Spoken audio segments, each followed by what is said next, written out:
പഞ്ചായത്ത് സെക്രട്ടറിയെ സ്ഥലം മാറ്റണമെന്നാവശ്യപ്പെട്ട് ചൂണ്ടൽ പഞ്ചായത്ത് ഭരണസമിതിയുടെ പ്രത്യേക യോഗം. ഔദ്യോഗിക കൃത്യനിർവഹണത്തിൽ ഗുരുതര വീഴ്ച വരുത്തിയെന്നാരോപിച്ചാണ് സെക്രട്ടറിക്കെതിരെ ഭരണപക്ഷം പ്രമേയം അവതരിപ്പിച്ചത്. ചൂണ്ടൽ പഞ്ചായത്തിൽ 600ഓളം വരുന്ന ഗുണഭോക്താക്കളുടെ പെൻഷൻ സെക്രട്ടറിയുടെ നിരുത്തരവാദിത്വം കൊണ്ട് നഷ്ടമായെന്ന് ചൂണ്ടിക്കാട്ടിയാണ് ഭരണപക്ഷത്തെ PS സന്ദീപ ഭരണസമിതി യോഗത്തിൽ പ്രമേയം അവതരിപ്പിച്ചത്.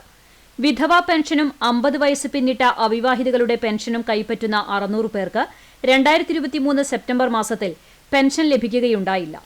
പെൻഷൻ ലഭിക്കാത്തതിനെക്കുറിച്ച് അന്വേഷിച്ചപ്പോൾ ഗ്രാമപഞ്ചായത്തിൽ സമർപ്പിച്ചിരുന്ന രേഖകൾ യഥാസമയം പഞ്ചായത്ത് സെക്രട്ടറി അപ്രൂവ് ചെയ്യാത്തതാണ് പെൻഷൻ മുടങ്ങുന്നതിലേക്ക് നയിച്ചത് എന്ന് പ്രമേയാവതാരകൻ വ്യക്തമാക്കി. ഇതിന്റെ പരിപൂർണ ഉത്തരവാദിത്തം സെക്രട്ടറിക്കാണെന്നും സർക്കാർ ഉത്തരവുകളുടെ പരസ്യമായ ലംഘനമാണെന്നും ചൂണ്ടിക്കാണിച്ചാണ് സെക്രട്ടറിക്കെതിരെ അച്ചടക്ക നടപടി സ്വീകരിച്ച് സ്ഥലം മാറ്റം നൽകണമെന്ന് ഭരണപക്ഷമായ ഇടതുമുന്നണി അംഗങ്ങളുടെ നേതൃത്വത്തിൽ പ്രമേയം അവതരിപ്പിച്ചത്.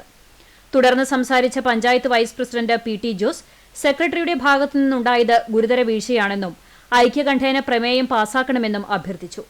എന്നാൽ പഞ്ചായത്ത് ഭരണസമിതിയുടെ വീഴ്ചയാണ് പാവപ്പെട്ട ജനങ്ങളുടെ പെൻഷൻ മുടങ്ങുന്നതിന് കാരണമായതെന്നും ഇക്കാര്യത്തിൽ ഭരണപക്ഷവും കുറ്റക്കാരാണെന്നും പ്രതിപക്ഷത്തെ ആൻഡോ പോൾ വ്യക്തമാക്കുകയും വിയോജനം രേഖപ്പെടുത്തി 4 പ്രതിപക്ഷാംഗങ്ങളും യോഗത്തിൽ നിന്ന് ഇറങ്ങിപ്പോവുകയുമായിരുന്നു.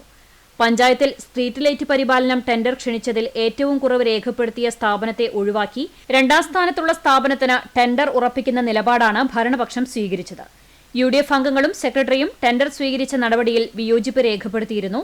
ഭരണപക്ഷത്തിന്റെ അഴിമതിക്കും സ്വജനപക്ഷപാതത്തിനും കൂട്ടുനിൽക്കാത്തതാണ് സെക്രട്ടറിക്കെതിരെ പ്രമേയം അവതരിപ്പിക്കുന്നതിന് കാരണമെന്ന് പ്രതിപക്ഷ അംഗം ആൻഡോ പോൾ വ്യക്തമാക്കി. കഴിഞ്ഞ ദിവസങ്ങളിൽ ഇവിടെ ഒരു മാതൃഭൂമി പത്രത്തിലെ ഒരു അഡീഷൻ ഒരു റിപ്പോർട്ടുണ്ടായിരുന്നു. അതിൽ പഞ്ചായത്ത് സെക്രട്ടറി പറഞ്ഞത് ഡിജിറ്റൽ സിഗ്നേച്ചറിന്റെ ഇടാൻ മറന്നുകൊണ്ട് സംഭവിച്ചിട്ടുള്ളതാണെന്നും അതിന് പഞ്ചായത്ത് പ്രസിഡന്റ് മറുപടി പറഞ്ഞിട്ട് ഉടനെ ലഭിക്കാൻ വേണ്ട നടപടി ഉണ്ടാവുമെന്നാണ്. ആ പ്രസിഡന്റും കമ്മിറ്റിയുമാണ് ഇന്ന് ഇത്തരത്തിലുള്ള കോലാഹലം സൃഷ്ടിക്കുന്നത്. ഇതൊരിക്കലും ജനാധിപത്യത്തിന് ചേർന്നല്ല. ഞങ്ങൾ UDF മെമ്പർമാർ ഓംബുഡ്സ്മാന് പരാതി കൊടുത്തിരിക്കുകയാണ്. ഇവിടെ നടക്കുന്ന ടെൻഡറിലെ അഴിമതി അന്വേഷിക്കണം പറഞ്ഞുകൊണ്ട്. അതുകൊണ്ടാണ് ധൃതി പിടിച്ച് ഇത്തരം പ്രശ്നങ്ങളിലേക്ക് കടക്കുന്നത്. എന്നാൽ പാവപ്പെട്ട ഗുണഭോക്താക്കളുടെ പെൻഷൻ നഷ്ടപ്പെടുന്നത് സെക്രട്ടറിയുടെ ഭാഗത്തു നിന്നുള്ള ഗുരുതര വീഴ്ചയാണെന്ന് പഞ്ചായത്ത് പ്രസിഡന്റ് രേഖ സുനിൽ വ്യക്തമാക്കി. 600 പെൻഷൻ നമ്മുടെ വിധവകളുടെയും അതുപോലെ തന്നെ അവിവാഹിത പെൻഷൻ 2024 നമുക്ക് പെൻഷൻ സെപ്റ്റംബറിൽ പെൻഷൻ കൊടുക്കുമ്പോൾ ആ പെൻഷൻ ഡിജിറ്റൽ സിഗ്നേച്ചർ ചെയ്യാൻ സെക്രട്ടറി ചെയ്യുന്നത് ശരിയാകാത്തതിൻ്റെ ഭാഗമായി നമുക്ക് ആ പെൻഷൻ നഷ്ടപ്പെടുകയാണ് ഉണ്ടായത്. ഫണ്ടുകളുടെ അതിൻ്റെ രേഖകളൊക്കെ അപ്രൂവ് ചെയ്യേണ്ടതെല്ലാം നമ്മുടെ സെക്രട്ടറിയാണ്. അപ്പോൾ സെക്രട്ടറിയാണ് അതിൻ്റെ ഉത്തരവാദി. അതല്ലാതെ പ്രസിഡന്റോ ക്ഷേമകാര്യമോ മറ്റുള്ള ഭരണസമിതി അംഗങ്ങളെല്ലാം ഇതിലുള്ളത്.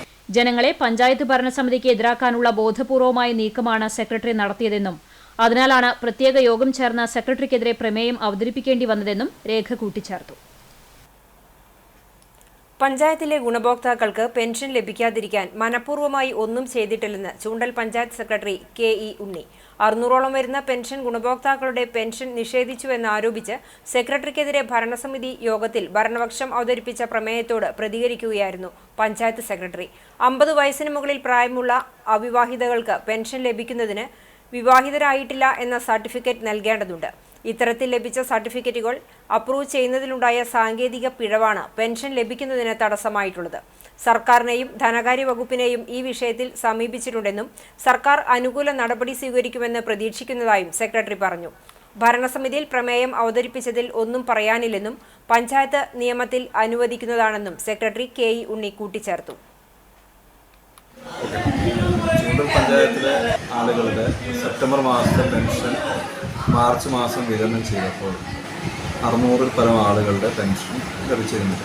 അതിൻ്റെ അവരുടെ പുനർവിവാഹിതയല്ല എന്നുള്ള സർട്ടിഫിക്കറ്റ് അപ്രൂവ് ചെയ്തെങ്കിലും സാങ്കേതിക കാരണങ്ങളാൽ അത് ഡിജിറ്റൽ ചെയ്യാൻ കഴിയാത്തതാണ് പ്രശ്നമായത്. കഴിഞ്ഞ മാർച്ച് സംഭവിച്ച കാര്യത്തിൽ ഇപ്പോൾ എന്താണ് ഇപ്രകാരം ഒരു തീരുമാനത്തിനായിട്ട് വന്നതെന്ന് എനിക്ക് മനസ്സിലാകുന്നില്ല. ഇപ്പോഴാണെങ്കിൽ പ്ലാൻ പദ്ധതികളൊക്കെ പൂർത്തീകരിക്കുന്ന തിരക്കിലാണ് ഞങ്ങൾ. ആ സമയത്ത് ഇത്തരമൊരു ആവശ്യം വന്നതെന്താണെന്ന് മനസ്സിലാകും.